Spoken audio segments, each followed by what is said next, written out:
যদিও ঈদের ড্রেস ঈদের আগের দিনই পরে ফেলেছে। তো এই তো এখন আয়রাও আসলো, তো আয়রাকে তার বাবা নিয়ে আসলো, এখন আয়রাও এখানে বসে আছে। আসলে ঈদ তো বাচ্চাদেরই, বড়দের তো আর ঈদ তেমন একটা এখন আর আনন্দ করা হয় না। আর কুরবানি ঈদে তো সবাই মাংস নিয়েই ব্যস্ত থাকে। তো এই তো পার্কটা অনেক সুন্দর, গোছানো, অনেক বড়। এটা হচ্ছে Sharif food court and Dreamland park. এটা আমাদের বাসা থেকে একদম কাছে, আর আমাদের প্রায়ই যাওয়া হয় এখানে। তো এই তো আমরা একটু ঘুরে ঘুরে দেখছিলাম, আরিশা, এরা, তার বাবা আর আমি। তারপরে এখানে আবার একটা পানির লেকের মতো ছিল, এখানে আবার মাছ ছিল, মানে অনেক সুন্দর গোছানো পার্কটা। তো আমরা এখানে কিছু ভিডিও করছিলাম, ছবি তুলছিলাম। আয়রা তো নামতেই চাইছিল না, সে শুধু কোলে থাকতে চায়, তার অনেক গরম লাগছিল। তো এখানে আমরা 4 জন মিলে একটু ছবি তুললাম। পার্কটা খোলামেলা কিন্তু অনেক গরম লাগছিল। তো আরিশা আর আব্বু তো বাইরে গেলে খালি বলবে কখন বাসায় যাবো, বাসায় যাবো, বাসায় যাও, বাসায় যাও। তার সাথে কোথাও ঘুরতে গেলে আমার শান্তি লাগে না, এর জন্য আমার একা একা ঘুরতেই বেশি ভালো লাগে। আমি বলছিলাম যে তুমি চলে যাও, আমি বাচ্চাদেরকে নিয়ে ঘুরবো। তো এখানে আমি কিছু রাইডে চড়তে চাইছিলাম, আরিশাও রাইডে চড়বে, তো সবসময় ঘোরাতে চড়ে। তো আমি বলেছি না, এবার চলো আমরা ট্রেনে উঠবো, ট্রেনে ঘুরবো। তো ট্রেনের টিকিট কেটে আমি, আরিশা আর আয়রা উঠে বললাম।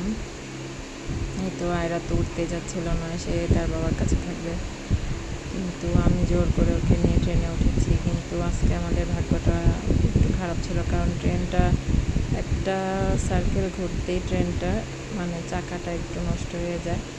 তো কিছুক্ষণ ওয়েট করার পরে লোকগুলো বলতেছিল যে চাকাটা ঠিক করে দিই, পরে আপনাদেরকে আবার ঘোরাবো, কিন্তু আনিশার আব্বু আর ওয়েট করেনি, তো আমরা নেমে পড়েছিলাম পরে।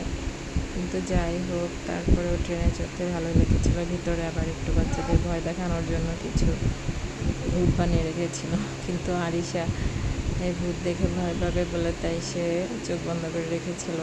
এই তো দেখেন বাইরের সিনারিটাও কিন্তু অনেক সুন্দর, বাইরে একদম পানির লেক, ওইদিকে আবার আরও অনেক রাইড, এখানে লাইটিং করা।